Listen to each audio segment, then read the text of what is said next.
우리 함께 나눌 말씀은 시편 60편 말씀입니다. 우리 다 함께 일어나셔서 함께 봉독하시겠습니다.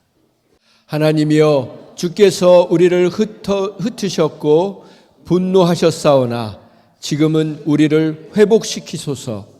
주께서 땅을 진동시키사 갈라지게 하셨사오니 그 틈을 기우소서. 땅이 흔들림이니이다. 주께서 주의 백성에게 어려움을 보이시고 비틀거리게 하는 포도주를 우리에게 마시게 하셨나이다. 주를 경외하는 자에게 깃발을 주시고 진리를 위하여 달게 하셨나이다. 셀라. 주께서 사랑하시는 자를 건지시기 위하여 주의 오른손으로 구원하시고 응답하소서. 하나님이 그의 거룩하심으로 말씀하시되 내가 뛰놀리라. 내가 세겜을 나누며 숫꽃 골짜기를 측량하리라. 길르앗이 내 것이요 므낫세도 내 것이며 에브라임은 내 머리의 투구요 유다는 나의 규이며 모압은 나의 목욕통이라. 에돔에는 나의 신발을 던지리라. 블레셋아, 나로 말미암아 외치라 하셨도다. 누가 나를 이끌어 견고한 성에 들이며 누가 나를 에돔에 인도할까? 하나님이여, 주께서 우리를 버리지 아니하셨나이까? 하나님이여, 주께서 우리 군대와 함께 나아가지 아니하시나이다. 우리를 도와 대적을 치게 하소서. 사람의 구원은 헛됨이니이다. 우리가 하나님을 의지하고 용감하게 행하리니 그는 우리의 대적을 밟으실 이심이로다. 아멘. 오늘은 어디로 가든지 이기게 하리라. 어디로 가든지 이기게 하리라는 제목을 함께 말씀을 나누겠습니다. 며칠 전에 홍콩의 고층 아파트에서 불이 나지 않았습니까? 그래서 사망자가 100명이 넘고 실종자가 150명 이상이 발생했습니다. 그 중에 구조된 한 사람이 인터뷰를 했는데요. 이런 말을 했어요. 구조를 기다리면서 짙은 연기보다 더 숨막히게 한 것은 철저한 무력감이었습니다. 내가 할 수 있는 것은 구조를 받기 전까지 거기에 그저 앉아 있는 것뿐이었습니다. 시편 60편은 전쟁 중에, 다윗이 전쟁 중에 지은 시입니다. 전쟁은 가장 위기의 순간, 가장 위험한 순간, 위급한 순간, 인간이 얼마나 무기력한지를 깨닫게 되는 순간입니다. 이 사람이 그 고층 아파트에 갇혀서 그 위기한 순간, 가장 중요한 순간에 아무것도 내가 할 수 없다는 그런 나약한 존재임을 절실히 깨달았던 것처럼 다윗도 지금 하나님 앞에, 하나님, 저는 지금 아무것도 할 수 없습니다. 그런 마음으로 이 시편을 기록하고 있는 것입니다. 우리가 전쟁 중에는 말씀을 제대로 볼 수 있습니까? 기도를 제대로 할 수 있습니까? 예배를, 찬양을 들을 시간도 없는 시간입니다. 일상적인 일들, 정상적인 일들을 전혀 불가능한 그 상황이 바로 전쟁과 같은 상황입니다. 예배와 기도보다는 적들과 싸우는데 온통 모든 것을 쏟아부어야 되는 그 엄청난 고통의 시간에 다윗은 매일같이 생사를 넘어드는 그 순간에 그 전투가 벌어지는 전장 한가운데서 자신의 한계와 무력감 속에서도 하나님을 간절히 찾고 있는 것입니다. 우리는 조금만 급한 일이 있어도, 중요해 보이는 일만 있어도, 병원에 약속만 잡혀도 병원에 다녀와서 말씀을 보지 않습니까? 그리고 병원에 다녀와서 의사에게 좋지 않은 이야기를 들으면 성경을 피지도 않은 채 한숨만 쉬고 있을 때도 있지 않았습니까? 조금만 근심이 되고 낙심이 되면, 절망스러우면 그냥 이불을 뒤집어 쓰고 눈을 감고 있을 때가 있지 않았습니까? 그런데 다윗은 전쟁 중에 가장 먼저 하나님을 간절히 찾았다는 것입니다. 신경이 곤두서 있고 성경을 펴볼 겨를도 없는 그 순간에 말씀보다 현실의 일을 막아야 되는 그 급급한 상황에 마치 미친 사람처럼 하나님부터 찾고 있다는 것입니다. 그런데 하나님은 오늘도 이런 절박한 상황에서 하나님을 찾고 있는 그런 사람들을 찾고 계신다는 것입니다. 전쟁과 같은 상황, 절망과 같은 상황, 생사를 가르는 그 순간에도 그 철저한 무기력의 상황 속에서도 다니엘처럼 하나님 앞에 기도하는 사람, 하나님 앞에 엎드릴 줄 아는 사람을 찾고 계신다는 것입니다. 그리고 하나님은 그런 사람에게 능력을 부어주시고 기적을 행해주시고 은혜를 베풀어 주시고 긍휼을 베풀어 주신다는 것입니다. 그래서 우리는 어려움과 절망 속에서 날마다 오뚜기처럼 일어서는 주인공이 되시기를 예수님의 이름으로 축원드립니다. 오늘 본문의 배경은 이스라엘이 북쪽에 있는 두 나라와 전쟁을 하고 있는 상황이었습니다. 그 한 나라의 이름은 아람 나하라임이었고 다른 나라의 이름은 아람 소바였습니다. 이 두 나라와 전쟁을 하고 있었습니다. 한 나라와 전쟁하는 것도 쉽지 않았는데 이 두 나라와 치열한 전투를 벌이고 있었습니다. 그런데 그때 남쪽에서 에돔이 기습 공격을 해온 것입니다. 한국으로 말하면 북한하고 중국하고 지금 대한민국이 싸우고 있는데 밑쪽 일본이 쳐들어온 거예요. 이 절박한 상황에서, 이 혼란과 충격의 상황에서 정신을 차릴 수 없는 이 상황에서 다윗은 시편을 기록하고 있는 것입니다. 이것은 실제 상황이었습니다. 그래서 사무엘 8장과 역대상 18장에 보면 이 내용이 기록되어 있어요. 그래서 오늘 이 시편의 말씀은 전쟁과 같은 현실을 살고 있는 믿음의 사람들에게 너무도 귀한 생수와 같은 말씀이 될 것입니다. 돌파구와 솔루션이 되는 말씀이 될 것입니다. 우리 먼저 1절 말씀을 같이 읽어보겠습니다. 시작. 하나님이여 주께서 나를 버려 흩으셨고 분노하셨사오나 지금은 우리를 회복시키소서. 이 말은 하나님 어떻게 우리를 내버리시고 흩어버리시고 우리에게 이렇게 화를 내실 수가 있으십니까? 하나님 화가 나셨겠지만 이제는 분노를 그치시고 우리를 회복시켜 주십시오. 그렇게 지금 기도하고 있는 것입니다. 다윗은 하나님을 대할 때 이렇게 직언을 했습니다. 돌려서 말하지 않았습니다. 우리가 어려운 사람에게는 말을 되게 돌려서 말하잖아요. 조심스럽게 말하잖아요. 다윗은 그렇게 하지 않았어요. 자신의 있는 감정을 솔직히 가감없이 쏟아내었어요. 왜 이렇게 다윗이 표현을 했습니까? 이렇게 적들이 쳐들어오는 것은 하나님의 징계, 하나님의 채찍, 하나님이 주시는 어려움으로 해석했기 때문이에요. 그러나 우리가 고난을 겪을 때, 고통을 겪을 때 기억해야 될 것은 하나님이 벌을 주시기 위해서 우리가 잘못을 해서 벌을 받고 있다고 생각하는 것은 잘못된 생각인 것입니다. 물론 하나님께서 우리에게 책망하시고 어떨 땐 벌을 주시기 위해서 매를 드실 때가 있습니다. 그러나 모든 상황이 그런 상황은 아니라는 것입니다. 오히려 하나님은 언제나 우리의 최악을 최선으로 바꿔주시려고 하시는 분이신 것을 믿어야 하는 것입니다. 그래서 오늘 우리가 이 다윗의 시편을 통해서 확실히 알아야 될 것은 다윗은 이 전쟁 같은 상황을 통해서 하나님과 오히려 더 깊어지고 하나님과 더 친밀해지고 하나님과 더 가까워졌다는 것을 우리는 알아야 합니다. 이런 다윗의 모습을 오늘 이 시편을 통해서 우리는 볼 수 있어야 됩니다.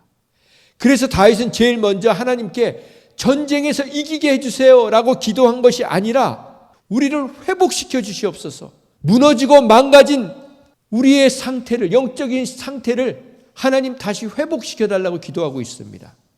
그래서 우리가 고난이 닥칠 때, 어려움이 닥칠 때 제일 먼저 기도해야 될 것은 하나님에 대한 믿음과 신뢰를 회복시켜 주시옵소서. 이렇게 기도해야 되는 것입니다. 하나님에 대한 믿음과 신뢰가 회복되면요, 오늘 본문 마지막 말씀처럼 하나님을 의지하게 되고 용감하게 행할 수 있게 되는 것입니다. 2절 말씀 같이 읽어보겠습니다. 시작. 주께서 땅을 진동시키사 갈라지게 하셨사오니 그 틈을 기우소서. 땅이 흔들림이니이다. 이것은 실제로 지진이 일어난 것이 아니라 전쟁 때문에 땅이 흘리는 것 같은 위기를, 그 위기의식을 이스라엘 백성 전체가 느끼고 있었다는 것입니다. 가끔 이렇게 지진이 일어날 때 있지 않습니까? 그때마다 우리가 얼마나 공포를 느끼고 두려움을 느낍니까? 마치 이스라엘 백성들이 지금 하나님이 자신들을 버리신 것 같은 두려움을 느끼고 있다는 표현인 것입니다. 그러나 우리가 이런 이해할 수 없는 일들을 겪을 때 반드시 우리가 기억해야 될 것은, 잊지 말아야 될 것은 하나님의 선하신 이유가 있다는 것입니다. 하나님의 분명한 이유가 있는데 그것은 선하신 이유라는 것입니다. 어떤 이유입니까? 모든 것을 합력해서 선을 이루어주신다는 그 분명한 이유가 있다는 것입니다. 이것을 늘 기억하시는 저와 여러분 되기 원합니다. 3절 말씀입니다. 시작. 주께서 주의 백성에게 어려움을 보이시고 비틀거리게 하는 포도주를 우리에게 마시게 하셨나이다. 포도주를 마셨다는 것은 올바른 표현이 아니죠. 그러나 오늘 이 시편 60편에는요, 정말 하나님이 그렇게 하지 않았는데 다윗이 그렇게 얘기하는 부분들이 많아요. 근데 왜 하나님이 이걸 기록하게 하셨나? 이따가 살펴보도록 하겠습니다. 먼저 하나님이 진노의 잔, 마치 독배, 독주와 같은 것을 마시게 하셨다. 그래서 이스라엘 백성들이 마치 술 취한 사람처럼 휘청휘청대고 있다. 하나님을 믿는 백성들인데 믿음이 없는 사람들처럼 여기저기 우왕좌왕 갈팡지팡하고 있다. 그렇게 얘기하고 있는 것입니다. 4절 말씀 같이 시작. 주를 경외하는 자에게 깃발을 주시고 진리를 위하여 달게 하셨나이다. 그러나 하나님 편에서 싸우는 사람, 하나님을 향한 믿음을 갖고 있는 사람에겐 승리와 기쁨과 환희를 주신다는 말씀입니다. 5절 말씀 시작. 주께서 사랑하시는 자를 건지시기 위하여 주의 오른손으로 구원하시고 응답하소서. 이때 아주 기가 막힌 다윗의 말이 됩니다. 말이 나옵니다. 무슨 말이냐면 이 공란 속에서, 어려움 속에서 하나님이 자기들을 버리고 도망가신 것 같은 상황 속에서 하나님의 사랑을 소환시켜요. 불러드리는 거예요. 무슨 얘기를 합니까? 주께서 사랑하시는 자. 그건 바로 이스라엘 백성들을 얘기합니다. 그런데 이 주께서 사랑하시는 자를 메시지 성경은 어떻게 표현했냐면 주께서 끔찍히도 사랑하는 백성이라고 표현했어요. 끔찍히 사랑한다는 것은 극진히 지극정성으로 사랑한다는 거예요. 대단히 사랑하는 사람, 하나님의 총애를 받는 사람, 그 사람들이 누구라고요? 이스라엘 백성들이라는 거예요. 하나님, 그 사람들을 건지시기 위해서 주의 오른손으로 구원해 달라고 그렇게 얘기하는 겁니다. 다윗은 하나님을 알았어요. 하나님은 사랑이시라는 것을 알았어요. 하나님이 사랑이시라는 것을 확인시켜드리면 하나님은 꼼짝할 수 없는 분이라는 것을 알았어요. 이 말은 무슨 말이냐면 다윗을 포함해서 여기 있는 우리 모든 인간이 그토록 하나님의 지극정성 어린 사랑을, 끔찍히 사랑하시는 사랑을 받고 있다는 것입니다. 한국말에 두 가지 말이 있어요. 끔찍히 사랑한다 하고 끔찍하게 하고는 전혀 반대예요. 그래서 여러분, 하나님이 나를 끔찍하게 사랑하신다는 것은 말이 안 되고요. 끔찍이 사랑하신다. 지극정성으로 사랑하신다는 거예요. 얼마나 감사합니까? 하나님이 진노 중에도 우리를 끔찍히 사랑하심을 잊지 마시기 바랍니다. 6절 말씀 시작. 하나님이 그의 거룩하심으로 말씀하시되 내가 뛰놀리라. 내가 세겜을 나누며 숫곡 골짜기를 측량하리라. 하나님의 거룩하심으로 말씀하셨다는 것은 성소에서 말씀하셨다고 다른 성경에 번역되어 있어요. 성소, 성전, 가장 거룩한 곳에서 우리가 법원에서 얘기할 때 선서하고 얘기하지 않습니까? 거짓말 못하지 않습니까? 마치 하나님께서 지금 거룩한 성전에서 말씀하시는 것처럼 진실만을 말씀하시겠다고 지금 선언하시면서 백성들에게, 이스라엘 백성들에게 말씀하시는 거예요. 무슨 얘기를 하십니까? 내가 뛰놀리라. 내가 뛰놀리라. 지금 다윗은 전쟁 중에 있는데 하나님 지금 기쁘게 뛰어서 노시겠다는 거예요. 이게 무슨 말입니까? 하나님은요, 전쟁 중에도 긴장하지 않으신다는 거예요. 우리 인간처럼. 하나님에게는 전쟁의 긴박감, 위기감이 없으시다는 거예요. 우리 인간들만 전쟁이 벌어지면 조마조마하고 숨막히는 수싸움을 하고. 왜 그러죠? 승부를 알지 못하니까. 결론을 알지 못하니까. 매일 그 전쟁과 같은 삶 속을 살면서 불안해하고 두려워하고 있지만 하나님은 우리가 전쟁이 일어나는 걸 보면서 우리처럼 그렇게 대응하지 않으신다는 거예요. 기억하시기 바랍니다. 모든 전쟁은요, 하나님의 승리로 끝나게 되어 있어요. 그래서 우리가 하나님 편에 서 있기만 하면, 붙어 있기만 하면 백전백승인 거예요. 하나님은 항상 이기십니다. 하나님은 한 번도 져보신 분이 없으세요. 우리는 조금만 어려움이 있으면 기가 죽고 눌려 있는데 하나님은 전혀 아니시라는 것입니다. Never! 하나님은 그런 상황 속에서도 오히려 당당하신 거예요. 기세가 등등하신 거예요. 왜요? 한 번도 져본 적이 없으셨기 때문입니다. 그래서 하나님은요, 불패예요. 불패. 패배가 불가능하신 분이에요. 질 수가 없는 분이세요. 이런 분이 우리 하나님이십니다. 그러니까 하나님은 기뻐 전쟁 중에도 뛰노실 수 있는 거예요. 그러면 우리도 전쟁 중에도 하나님을 기뻐할 수 있는 것입니다. 그래서 이런 전능하신 하나님을 경험한 다윗은 뭐라고 고백하냐면 사무엘상 17장 47절에 이렇게 고백하고 있어요. 같이 읽어볼까요? 여호와의 구원하심이 칼과 창에 있지 아니함을 이 무리에게 알게 하리라. 전쟁은 여호와께 속한 것인즉 그가 너희를 우리 손에 넘기시리라. 이 말씀의 배경은 어린 다윗이 골리앗을 무너뜨릴 때 돌맹이를 들고 나가면서 골리앗과 블레셋 사람들에게 선포한 거예요. 하나님은 칼과 창과 무기로 싸우는 분이 아니라는 거예요. 하나님은요, 이 콧김으로만으로도 우주를 날려버릴 수 있는 분이십니다. 여러분 그걸 믿으세요? 콧김 하나로 온 세상을 없애버리실 수 있는 분이시라고요.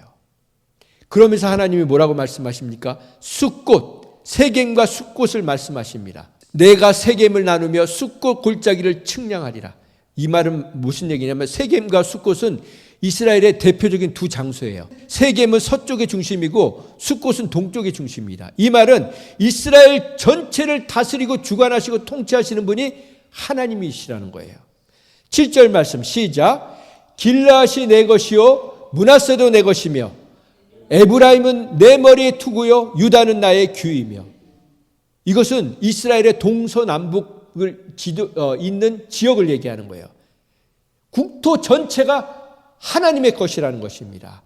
국토 전체뿐만 아니라 왕권, 군사력, 통치권 모든 것이 하나님의 것이라고 선포하고 계시는 거예요. 그것뿐만이 아니고 8절 시작. 모압은 나의 목욕통이라 에돔에는 나의 신발을 던지리라. 블레셋아 나로 말미암아 외치라 하셨도다. 이 말은 이스라엘에 있는 주변 모든 국가들, 지금 북쪽에서 치고 있는 아람, 밑에서 치고 있는 에돔, 주변에 있는 모든 국가들마저 하나님의 싸움의 상대가 안 된다는 것을 말씀하시는 거예요. 그러니까 다윗이 뭐라고 얘기하냐면 9절 말씀 시작. 누가 나를 이끌어 견고한 성에 들이며 누가 나를 에돔에 인도할까. 다윗이 말하는 겁니다. 누가 그러면 나와 이스라엘 백성들을 그 견고한 성, 에돔 성과 그 사람들을 쳐서 이길 수 있는 방법을 누가 알려줄 수 있겠습니까? 그러면서 하나님밖에 없다는 것을 반어법적으로 표현을 하고 있는 것입니다. 그러면서 다시 한번 이런 말을 해요. 시작. 하나님이여 주께서 우리를 버리지 아니하셨나이까. 하나님이여 주께서 우리 군대와 함께 나아가지 아니하시나이다. 이건 무슨 말이에요? 하나님 왜 안 도와주시는 거예요? 지금 6절부터 8절까지 이스라엘 백성도 하나님의 것이고 이스라엘을 괴롭히는 그 모든 나라도 하나님이 다스리고 계신다는데 왜 우리들에게 적의 공격을 받게 하고 원수들을 물리쳐 주시지 않고 계시는 겁니까? 하나님 6절부터 8절 말씀처럼 역사해 달라고 부르짖고 있는 거예요. 그리고 나서 다윗은 하나님의 심장을 쿵 하고 치는 한마디를 합니다. 하나님을 감동시키는 한마디를 해요. 그게 바로 11절 말씀이에요. 같이 읽어볼까요? 시작. 우리를 도와 대적을 치게 하소서. 사람의 구원은 헛됨이니이다. 사람의 구원, 다른 말로 하면 사람의 도움은 헛되다는 거예요. 이게 바로 하나님의 심장을 쿵 하고 치는, 하나님을 감동시키는 한마디라는 것입니다.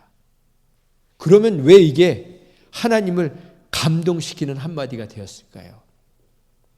사람의 구원은 헛됨이니이다. 이 말의 깊은 의미는요, 하나님, 저는 하나님밖에 없습니다. 하나님 없인 하루도 살 수 없습니다. 하나님 없는 인생은 아무 의미도 없습니다. 이런 고백이에요. 하나님, 제가 하나님 없이 전쟁을 이긴들, 그래서 땅을 더 차지한들 무슨 의미가 있겠습니까? 징기스칸이나 나폴레옹 같은 사람들이 그 많은 땅을 차지하고도 허무하게 죽지 않았습니까? 다윗은 이렇게 얘기하는 겁니다. 하나님, 제가 전쟁에 이겨서 사람들에게 칭송을 받고 인정을 받고 박수를 받고 명예와 명성과 부를 얻는다고 해도 주님이 없는 인생은 제게 아무 의미도 없습니다. 이게 바로 사람의 구원은 헛됨이라고 하는 깊은 의미인 것입니다. 지난주에 우리가 잘 아는 국민 배우 이순재 씨가 돌아가시지 않았어요? 그래서 정부에서 훈장을 줬어요. 근데 여러분, 죽고 난 사람에게 훈장이 무슨 의미가 있습니까? 사람이 주는 훈장이 무슨 의미가 있습니까? 그렇다면 우리가 그토록 받기 원하는 상장, 트로피, 메달, 학위, 심지어 이 노벨상, 이 모든 건요, 우리가 주님 앞에 갈 때요, 다 쓰레기통에 버리고 가야 될 쓰레기에 불과한 거예요. 여러분 집에 얼마나 쓰레기를 싸놓고 계십니까? 다 갖다 버리세요. 그 여러분 돌아가시고 나서 누가 치우려면 얼마나 힘들겠습니까? 그냥 여러분 돌아가시고 나서 유품 정리하는데 5분이 안 걸리게 하세요. 그거 다 쓰레기예요. 다윗이 그토록 바라는 것은요, 단순히 전쟁에서 이기는 게 아니에요. 비록 전쟁을 겪고 있지만 전쟁 때문에 하나님을 놓치고 싶지 않았던 거예요. 오히려 전쟁을 통해서라도 하나님과 더 가까워지고 더 친밀해지고 더 하나님을 신뢰하기를 간절히 소망했던 것이 이 다윗의 본심이었던 것입니다. 사람들은 조금만 어려움이 와도 너무나도 쉽게 하나님을 떠납니다. 하나님과의 관계를 접어버리고 끊어버리고 떠나버립니다. 어떻게 보면 1절에 그런 하나님이 떠나셨다고 하는 것은 사람들이 떠났다고 하는 것을 반대로 얘기하는 것일지도 몰라요. 그러나 우리가 인생을 살면서 성공하는 것, 잘 사는 것, 건강하게 사는 것만이 중요한 것이 아닙니다. 전쟁에서 이기는 것만이 중요한 것이 아니에요. 더 중요한 것은 실패를 통해서 하나님을 더 깊이 만나고 경제적인 어려움 속에서 하나님을 더 의지하고 자족할 줄 알고 만족할 줄 알고 감사할 줄 알고 몸이 아프면서도 끝까지 하나님을 신뢰하고 사랑할 수 있는 것이 전쟁에서 이기는 것보다, 성공하는 것보다, 부를 누리는 것보다 비교할 수 없이 중요한 것이라는 것입니다. 그러면서 12절 이렇게 말합니다. 시작. 우리가 하나님을 의지하고 용감하게 행하리니 그는 우리의 대적을 밟으실 이심이로다. 다시 한번 크게 시작. 우리가 하나님을 의지하고 용감하게 행하리니 그는 우리의 대적을 밟으실 이심이로다. 아멘. 하나님, 우리가 하나님을 힘입어서 최선을 다하겠습니다. 열심히 살겠습니다. 그러면 주님께서는 우리의 대적을 때려 눕혀주실 줄 믿습니다. 그렇게 고백하는 것입니다. 사무엘하 8장에 보면 하나님은 마침내 다윗과 이스라엘 백성들에게 승리를 안겨주셨어요. 우리 그 말씀을 읽어볼까요? 시작. 다윗이 소금 골짜기에서 에돔 사람 18,000명을 쳐 죽이고 돌아와서 명성을 떨치니라. 하나님의 승리를 주신 거예요. 그리고 나서 어떻게 했습니까? 시작. 다윗이 에돔의 수비대를 두되 온 에돔의 수비대를 두니 에돔 사람이 다 다윗의 종이 되니라. 다윗이 어디로 가든지 여호와께서 이기게 하셨더라. 멋지지 않습니까, 여러분? 하나님이 다윗이 어디로 가든지 이기게 하셨다는 거예요. 여러분, 그러면 하나님이 왜 다윗이 어디로 가든지 이기게 하셨습니까? 다윗은 전쟁 중에도 고난 중에도 하나님을 찾을 수 없는 상황 속에서도 예배할 수 없고 기도할 수 없고 찬양할 수 없고 하나님을 신뢰할 수 없는 그 상황 속에서도 간절히 하나님을 찾고 하나님의 도우심만을 구했다는 거예요. 하나님, 다 필요 없어요. 사람들의 도움 다 필요 없어요. 나는 하나님이 필요해요. 그렇게 부르짖었다는 것입니다. 하나님은 오늘도 이렇게 하나님을 찾고 부르짖는 한 사람을 찾고 계시는 것입니다. 다윗이 이 고난을 겪은 건요, 왕이 되고 나서 7년에서 한 10년 정도 지난 후였어요. 이스라엘이 사방으로 공격을 받을 때였어요. 북쪽에선 아람, 동쪽에선 암몬, 모압, 서쪽에선 블레셋, 남쪽에선 에돔이 여기저기서 쳐들어오고 치고 기습 공격을 했던 그 상황 속에 있었습니다.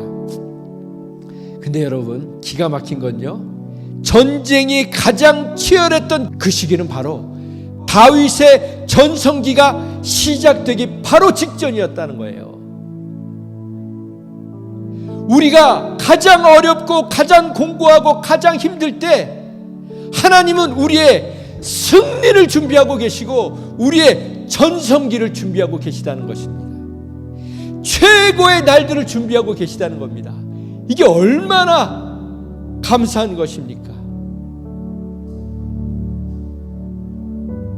그래서 여러분, 힘드십니까? 고난 속에 계십니까? 이해할 수 없는 상황 가운데 있습니까? 하나님이 승리를, 영광을, 기쁨을, 만족을 준비하고 계신 줄 믿으시기 바랍니다. 그래서 우리는 이렇게 고백할 수 있어야 돼요. 같이 고백할까요? 하나님은 언제나 우리를 최선의 최고의 길로 인도하신다. 영어로 한번 읽어볼까요? 시작. God always leads us in the best way. 이 믿음을 우리는 가져야 합니다. 사방으로 우겨쌈을 당했음에도 불구하고 하나님께서는 다윗이 어디로 가든지 누구를 만나든지 이기게 하셨습니다. 저는 말씀을 준비하면서 이런 생각을 했습니다. 원래 이 1절 말씀을 메시지 성경에서는 하나님이 이스라엘 백성에게 분노하시고 떠나가셨다고 표현하였어요. 그래서 다윗이 하나님께 하나님 이제 돌아와 주세요. 제발 좀 돌아와 주세요. 그렇게 고백하고 있어요. 그게 무슨 얘기냐면 다윗이 그토록 바랬던 것은 하나님이 다시 돌아오시는 것, 하나님이 자신과 자신의 백성을 떠나셨던 그 하나님이 다시 돌아오시는 것. 그런데 여러분, 이게 말이 됩니까? 하나님은요, 단 한 번도 우리를 내버려치고 내팽개쳐 버리신 적이 없으세요.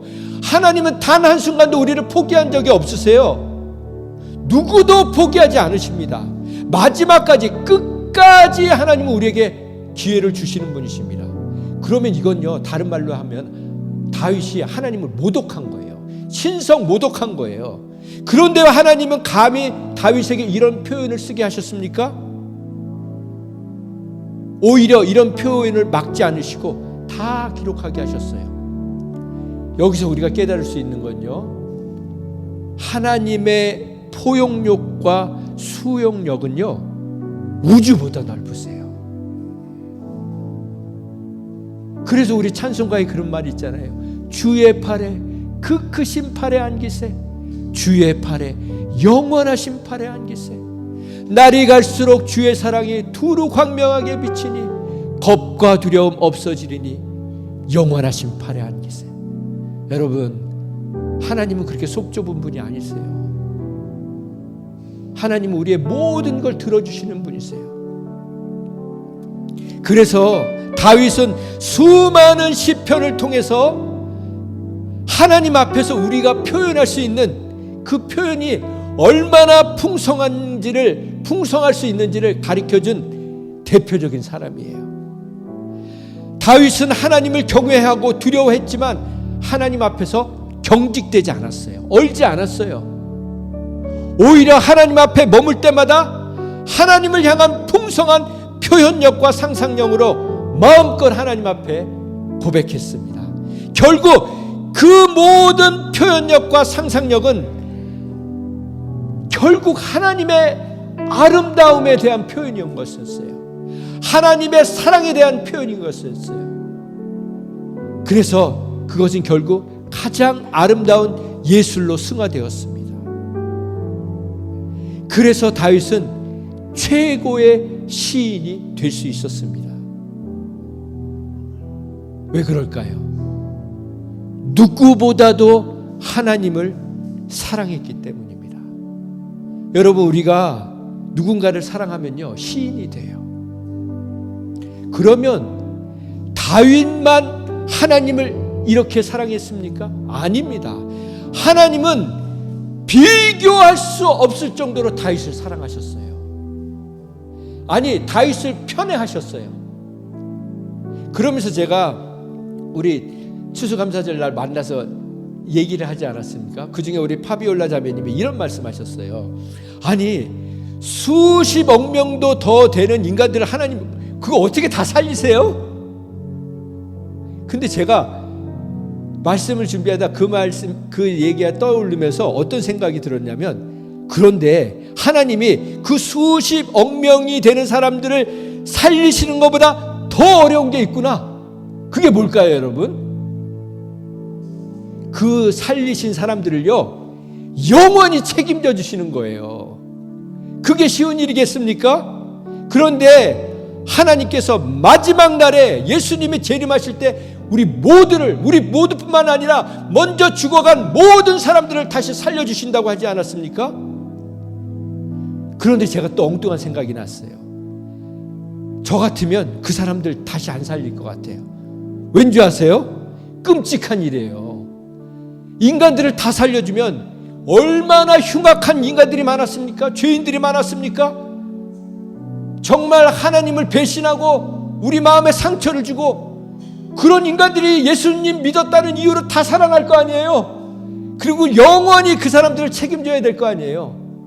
근데 하나님은 그렇게 하시기로 작정하신 거예요. 얼마나 우리를 끔찍히도 사랑하시는 사랑입니까? 우리가 그 사랑을 받고 있다는 것입니다.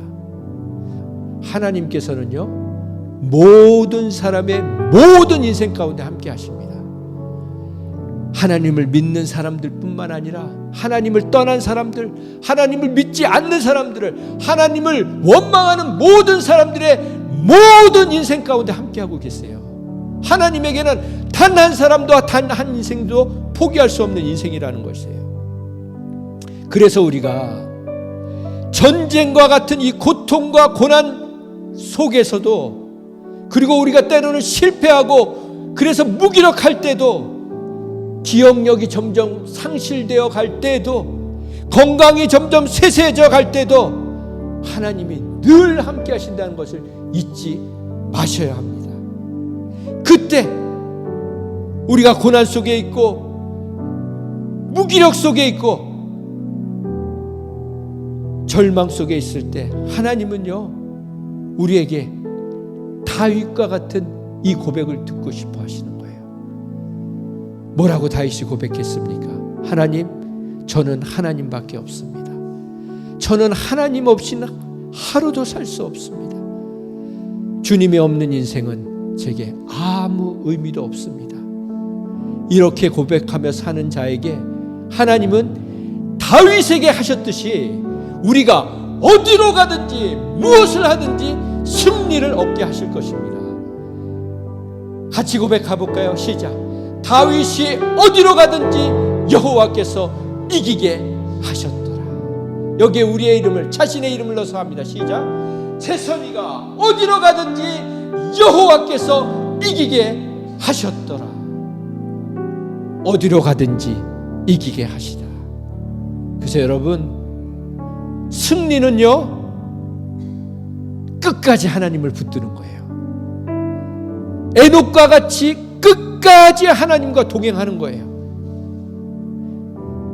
그 하나님을 붙들 때 실수가 없으신, 실패가 없으신 하나님께서 우리 인생을 역전을 경험하게 하실 것입니다.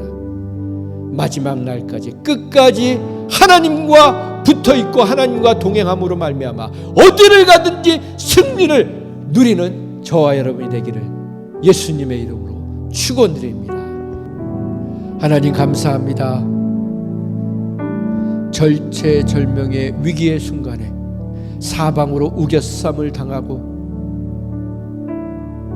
공격을 당하고 비난을 당하고 조롱을 당하는 그 상황 속에서도 꿋꿋하게 주님, 저는 주님 없이는 안 됩니다. 그렇게 주의 도우심을 구했던 다윗이 구원함을 받고 승리를 얻게 하신 것처럼 우리의 남은 인생이 어려움과 고난 속에서 뿐만 아니라 곤고하고 무기력하고 아무것도 할 수 없는 그 상황 속에서도 주님을 기대하며 주님을 바라보며 주님을 신뢰하고 주님을 의지함으로 인해서 마침내 승리하는 인생으로 살아가게 하여 주시옵소서. 이제는 우리의 삶을 눈동자같이 지켜주시는 지극하신 하나님의 사랑과 그 사랑을 우리에게 깨닫게 해주시기 위해서 십자가에서 죽기까지 우리를 포기하지 아니하시고 사랑해 주신 예수 그리스도의 극진하신 사랑과 그 사랑 우리에게 알려주시기 위해 우리의 발걸음을 인도하시고 우리의 마음을 주장하시고 우리를 가난하게 하시기도 하시고 부하게도 하시고 아프게도 하시고 병들게도 하시고 고통 속에서도 주시는, 그래서 하나님의 사랑을 깨닫게 하시는 성령님의 극진하신 사랑이 남은 인생 어떠한 상황 속에서도 주님을 붙들고 주님만을 의지하며 살아가기로 작정한 심령 위에